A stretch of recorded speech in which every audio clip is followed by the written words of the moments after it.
아들만 셋이었는데 특히 큰애한테는 제가 왜 그랬는지 지금은 모르겠는데 정말 극성 엄마였어요. 어쩌면 시집살이의 그 분노를 걔한테 쏟아부었는지도 모릅니다. 큰아이는 시험에서 한 문제만 틀려도 용서가 안 됐어요. 큰아들이 손목을 꽉 잡고 못 때리게 할 때 황당하셨겠어요. 큰아들이 틀에 박힌 일을 싫어하는 성격이라는 거를 잘 모르셨군요. 직장맘들은 다 그런 사표 쓰고 싶은 적이 한두 번이 아니죠. 근데 이제 중요한 말씀이 정말 초등학교 3학년 때까지 엄마가 필요하고 그 고비가 넘어가면 엄마가 직장맘인 거를 또 아이들이 자랑스러워한다. 안녕하세요. 쑥쑥 박사 김진숙. 이성숙입니다. 나도 부모가 처음이야 라는 제목으로 리얼 육아 스토리를 듣고 있습니다. 오늘은 세 아들을 모두 키워서 장가도 보내시고 인생 숙제를 모두 마치신 선배 어머님을 모시고 이야기를 진행해 보겠습니다. 효정이님 안녕하세요. 안녕하세요. 안녕하세요. 네, 시작하기 전에 간단하게 자기 소개 좀 부탁드릴게요. 저는 충남 천안에 살고 있는 표종희입니다. 네. 저는 아들만 셋이 있는데요. 큰아들은 현재 인천에서 고등학교 선생님이고, 둘째는 울산 현대중공업 중견사원이고, 셋째는 네. 서울에서 벤처회사에 다니고 있어요. 네네. 저는 71년부터 40년간 교직에 종사하다 2011년 2월 말 정년 퇴직하여 11년째 인생의 황금기를 누리고 있습니다. 네. 네. 자, 인생 황금기가 아이들 다 결혼시키면 네. 그 시기인가 봐요. 네, 아들만 셋이군요. 아들만 네. 셋 키우는 것이 쉽지 않을 텐데 자녀들을 어떻게 키우셨어요? 네, 한마디로 극성엄마였습니다. 아이들 어렸을 때는 8년 반 농촌 가정인 시부모님과 시누이와 함께 살았어요. 아들만 셋이었는데 특히 큰애한테는 제가 왜 그랬는지 지금은 모르겠는데 정말 극성엄마였어요. 어쩌면 시집살이의 그 분노를 걔한테 쏟아부었는지도 모릅니다. 네. 큰아이는 시험에서 한 문제만 틀려도 용서가 안 됐어요. 아이고, 물론 네. 첫째는 틀릴 수도 있지 하고 느슨해졌습니다. 그 당시 여교사들은 일찍을 했어요. 예, 근데 예. 네. 그때도 두 아이들을 데리고 가서 문제집 풀이를 하고 놀지 않게 했습니다. 밥은 안 먹어도 무서워. 시험 기간에는 무서워. 애들을 닭다리 쳐야 했어요. 그렇게 욕심 많은 엄마였지만 그것도 음. 초등학교 시절뿐이고 중고등학교 때는 남들처럼 학원도 보내고 과외도 시키고 했습니다. 네. 정말 열심히셨네요. 그럼 아이들 성적은 좋았겠어요. 성적은 어느 정도 되었나요? 네, 큰애는 중학교 때까지는 우등생을 탔어요. 근데 고등학교 가서는 반에서 7, 8등뿐이 못했어요. 네. 둘째는 공부는 형만큼 못했어요. 고등학교 때는 10등을 반에서 넘어가지고 공부는 그랬는데 이 아이가 리더십이 뛰어나고 의리가 있고 운동을 해가지고 아이들이 참 남자답고 그래서 좋아했습니다. 셋째는 중학교 때는 1, 2등을 했어요. 전체에서. 근데 고등학교 가서 몸도 약하고 그래서 그런지 특수반에 들지 못하고 인서울, 서울에 있는 대학은 갔지만 지금은 벤처회사에 근무하고 있습니다. 네네. 아이들 이거 초등학교 시절뿐입니다. 엄마가 잡을 수 있는 건. 애들이 하고 싶은 게 되는 거더라고요. 네. 뒷받침만 해주면 돼요. 큰아이가 커서 이런 말을 하더라고요. 시험 볼 때 시험지만 받으면 엄마 얼굴이 떠올랐다고. 너무했죠. 너무했습니다. 반성을 했어요. 네. 큰아드님 볼 줄 모르니까 한번 사과 한번 하세요. 큰아들 미안해. 너 지금 너는 최고야. 와우. 네네. 역시 예. 젊은 3040 엄마들이 참고하셔야 되겠네요. 초등학생은 잡아주는데 중고등학교는 안 네. 잡아준다. 네네네. 세 아들들이 모두 잘 성장했네요. 그런데 큰아이가 그런 말을 엄마에게 직접 했다는 것은 그때는 이미 엄마를 이해한 것으로 보여요. 한 문제만 틀려도 혼났으니 큰아이가 얼마나 무서웠을까요? 그러니까 시험지 보자마자 엄마 얼굴이 떠올랐죠. 아마 시집살이 분노를 큰애한테 쏟아부었다는 말에 6070 세대는 공감하시는 부모들이 많으시죠. 3040들은 그런 마음 알까요? 저 역시도 그런 경험이 있거든요. 어쨌든 반성을 하셨군요. 그럼 반성한 결과 그 다음부터는 어떻게 다르게 하셨나요? 네, 욕심을 내려놓고 네. 부모라는 건 그림자처럼 지켜봐주고 기다림이 필요해요. 이 기다림 네. 참 중요합니다. 네네. 알아서 하도록 했습니다. 그렇게 극성스럽게 하시던 방법을 바꾸신 거네요. 그럼 자녀들이 사춘기 때는 어땠나요? 초등학교 때 네. 그렇게. 예. 첫째와 둘째는 연년생으로 성격이 아주 대조적이었어요. 네. 근데 이 사춘기 때 남편과 주말 부부였어요. 저 혼자서 이 사춘기를 감당하기에는 너무 힘들었습니다. 네네. 이 사내 아이들한테는요, 아빠에게 힘이 필요한데 말입니다. 네네.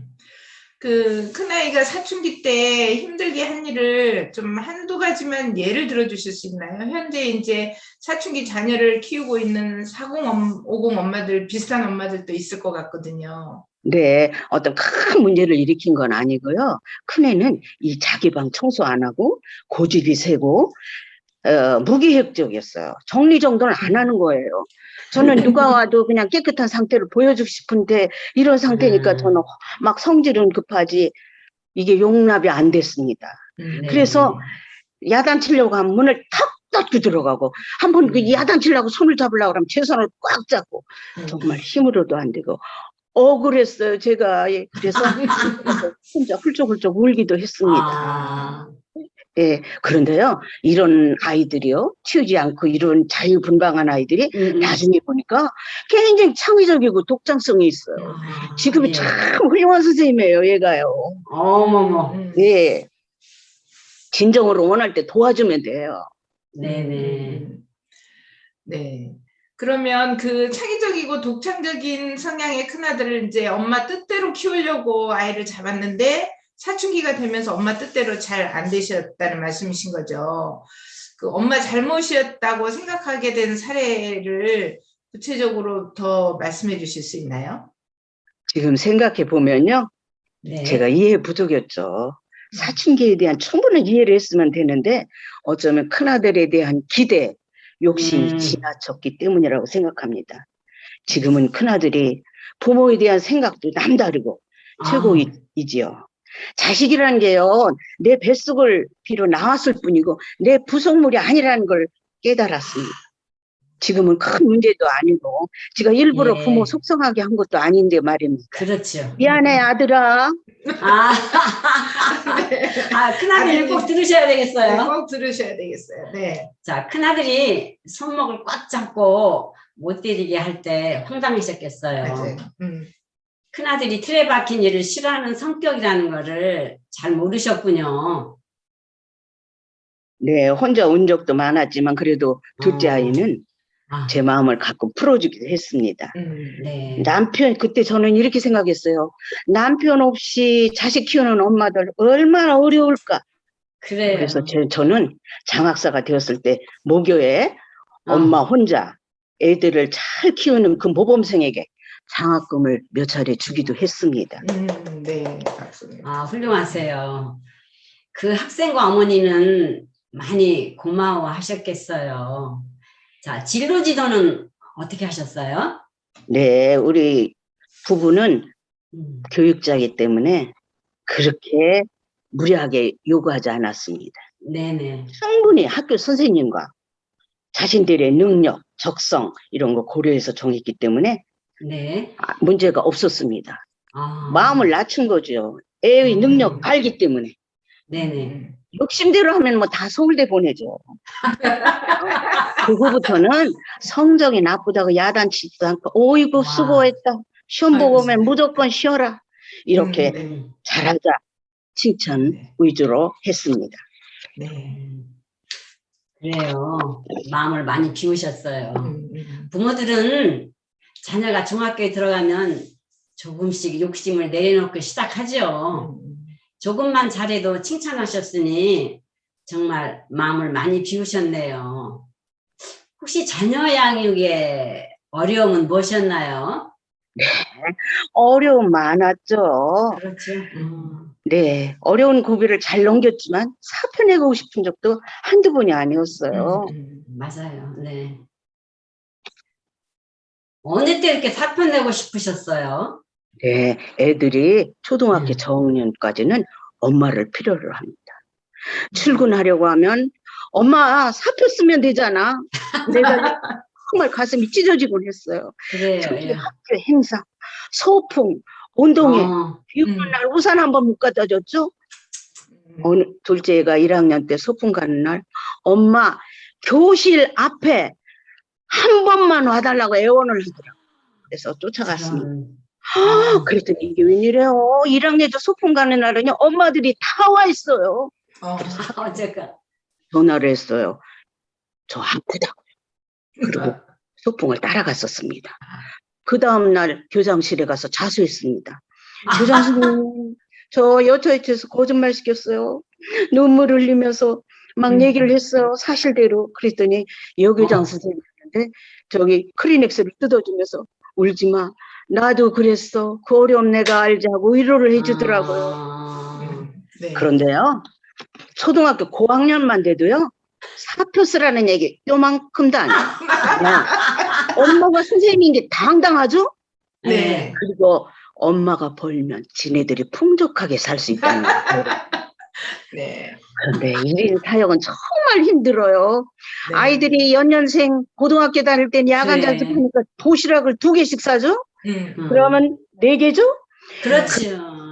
남편, 막내 7개까지 쌌어요. 만일 반찬이 부실하면 아이들이 도시락 속에요. 애정어린 반찬 부탁합니다 하고 써 있더라고요. 정말 힘들었어요. 네. 아유, 그 이야기 들으니까 아유, 우리가 경험한 하고 똑같아서 네. 아유, 눈물 나려고 합니다. 네. 그 직장맘들은 다 그런 사표 쓰고 싶은 적이 한두 번이 아니죠. 근데 이제 중요한 말씀이 정말 초등학교 3학년 때까지 엄마가 필요하고 그 고비가 넘어가면 엄마가 직장맘인 거를 또 아이들이 자랑스러워한다. 그래서 이 이야기를 듣고 계시는 직장맘들은 잘 참고하셔서 조금 참으셔야 될 것 같아요. 고비만 잘 넘기시면 될 것 같아요. 네네. 그래서 이제 직장맘들은 아이들이 또 학교에서 문제를 일으키거나 성적이 떨어졌을 때, 반항했을 때, 이럴 때 정말 사표 쓰고 싶은 것 같아요. 그래서 사표를 쓴 부모들도 있죠. 그렇죠. 만약에 표정이님께서 내가 아이를 다시 키운다면 어떻게 키우고 싶으시나요? 네, 다시 키운다면 정말 사랑으로 내 욕심보다는 아이 능력 개인차를 인정하고 네. 제일 중요한 게 가족과 함께하는 추억 이것도 많이 갖고 정말 능력에 맞게 키우고 싶습니다. 네.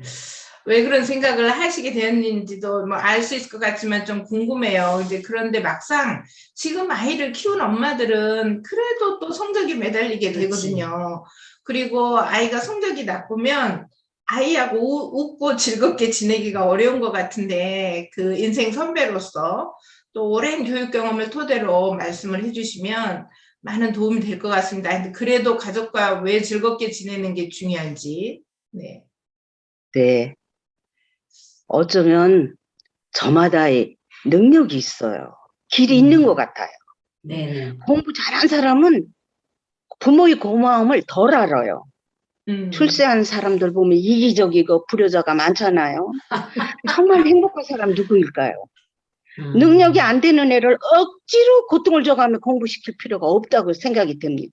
네. 능력을 알고 하고 싶어 하는 것을 시키는 것이 정말 자식 사랑이고 자식을 행복하게 하는 길이라고 생각합니다.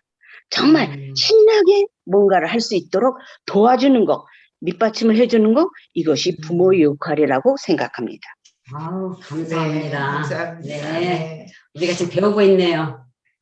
공부 잘하는 자녀는 공부를 잘하는 것으로 이미 효도를 다 했다고 생각하는 것 같다고 부모들이 이야기하죠.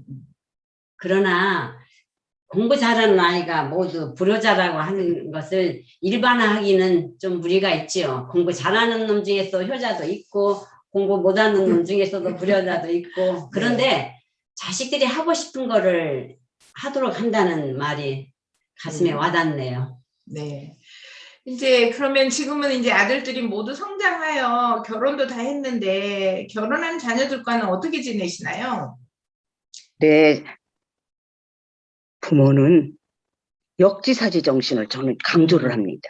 음. 나는 어떤 시어머니를 원했는가? 상대방의 입장에서 특히 내가 어떻게 자식을 키웠는데 이러한 기대에 버려야 됩니다. 네. 공평하게, 며느리가 셋이잖아요.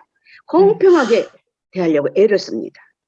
이러한 재산 문제에 대해서도 똑같이 비슷하게 해주고 부모는 어떤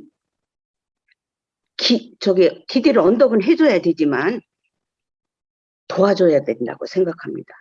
네. 나중에 많이 물려주는 게 이거 소용이 없어요. 필요한 때 조금씩 형편이 되는 대로 도와주는 것이 좋고요. 그리고 무엇보다도요. 잘 관계를 잘 하려면 만일 아이들 부부간에 트러블이 있을 때는 시어머니는 아들 편에 드는 것이 아니라 며느리 편에 들면 이거는 오케이입니다. 예. 그리고 집에 오면 아이들에게 당근을 주면 좋습니다. 무슨 행사, 아이들이 생일이다. 이럴 땐 특별히 챙겨주고 용돈도 주고 특히 명절 증후군 요즘 며느리들 난리잖아요. 네네. 미리미리 준비해놓고 또 설거지 같은 것도 저는 아들들을 시킵니다. 아들들 어렸을 때 키울 때도 설거지 할 줄 모르면 나중에 니네 이혼당한다 했습니다. 대단하셔. 대단해. 네.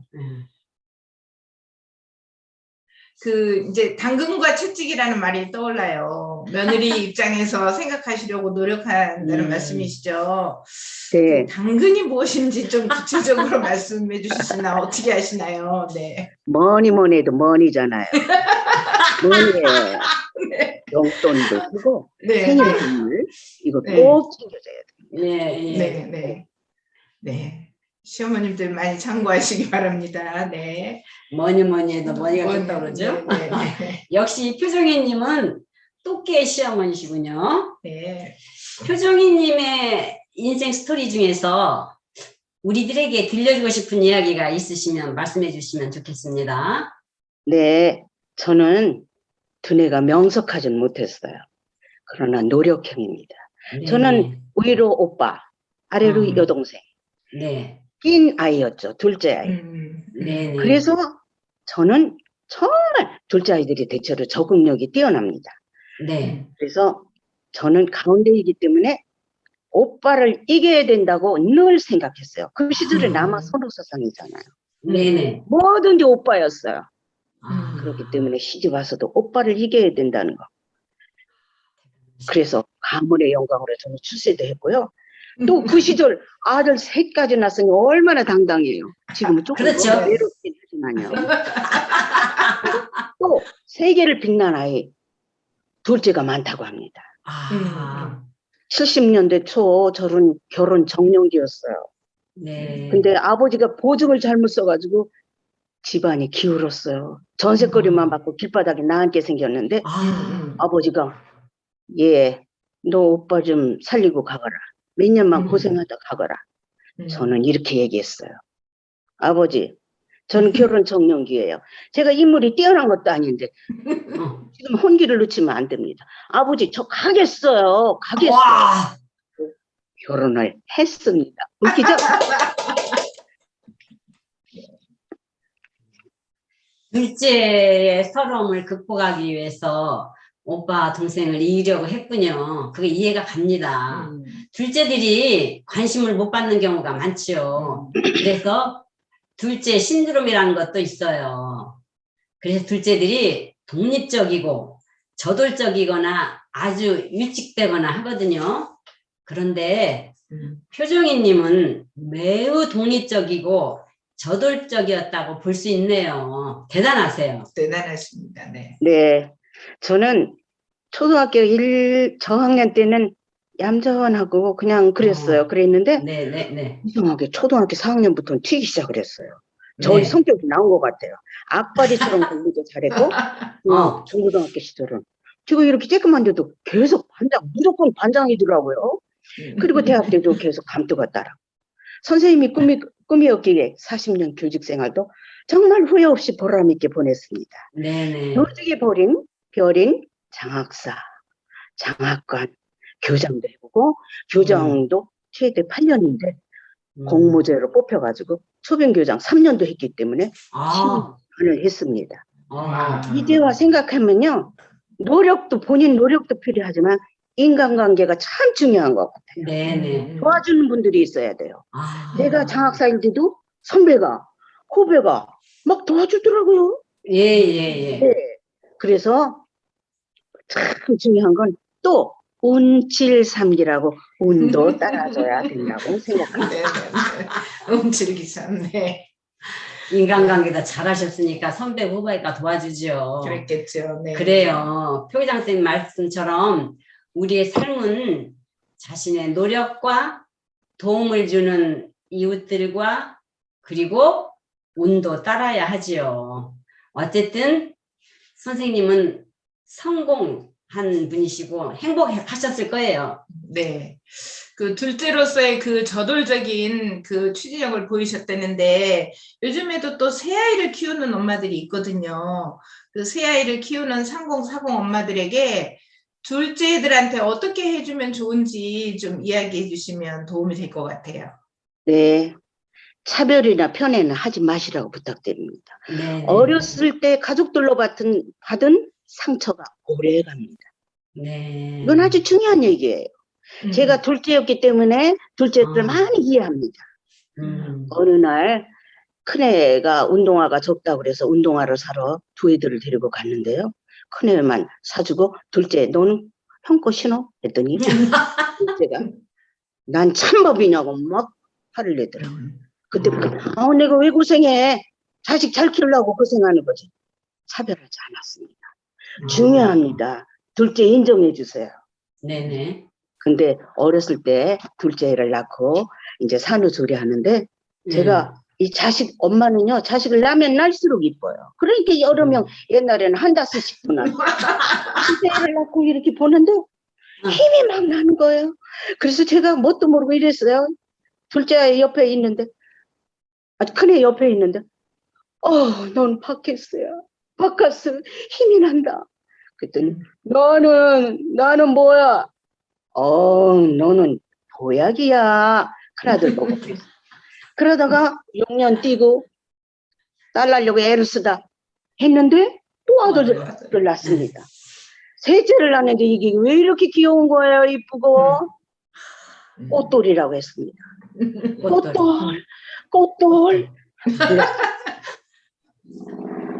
애들이 아주 그 말을 듣기만 해도 너무 기분 좋아요. 그러니까 엄마가 너는 바카스, 너는 보약, 너는 꽃돌이.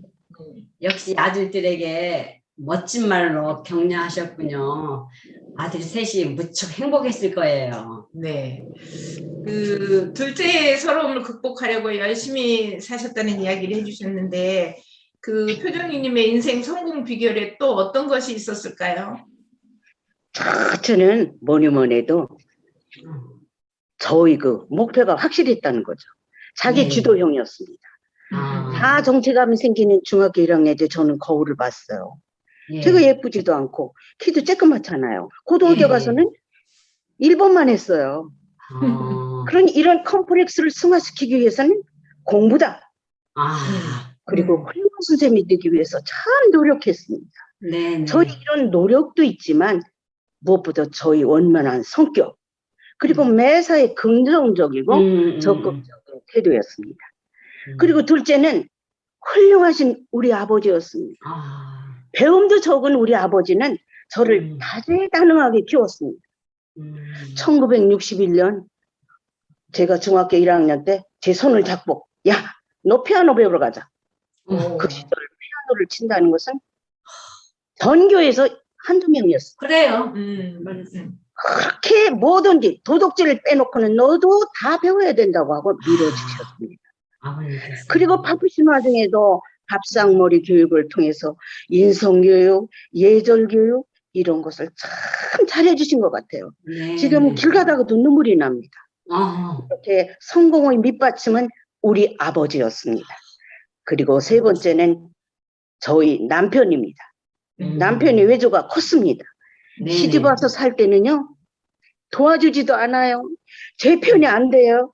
너무 미웠는데 나와서 사니까요, 저를 잘 도와주고, 특히 저희 승진을 위해서 연구점 채우는데 적극적으로 도와줘서 제가 성공을 하게 됩니다.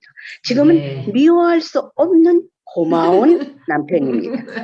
그래서 옆에 있어줘서 감사하다만 생각하니까 행복해요. 저 행복한 여자입니다. 아, 막 네. 꿀 떨어지는 소리가 납니다. 부장님 얼굴 네. 보세요. 네, 얼굴이 네. 활짝 폈어요. 네, 네. 아버님과 남편에게 감사하는 마음으로 사시는 선생님이 진정 행복하십니다. 저 역시 선생님의 긍정 에너지가 저한테 팍팍 들어오는 것 같아요. 이 영상을 보시는 부모님들, 지금 나의 삶에 도움을 주신 분들, 즉 우리 자녀들과 가족과 이웃들에게 감사하는 마음을 가져보는 것이 어떨까요? 오늘은 모처럼 화통한 표정이 어머님과 즐거운 시간이었습니다. 끝까지 들어주셔서 감사합니다. 우리의 구호로 마무리하겠습니다. 네. 최고. 네, 네. 재미있어? 공감했어. 또 보고 싶어. 네. 선생님 감사합니다. 감사합니다. 네.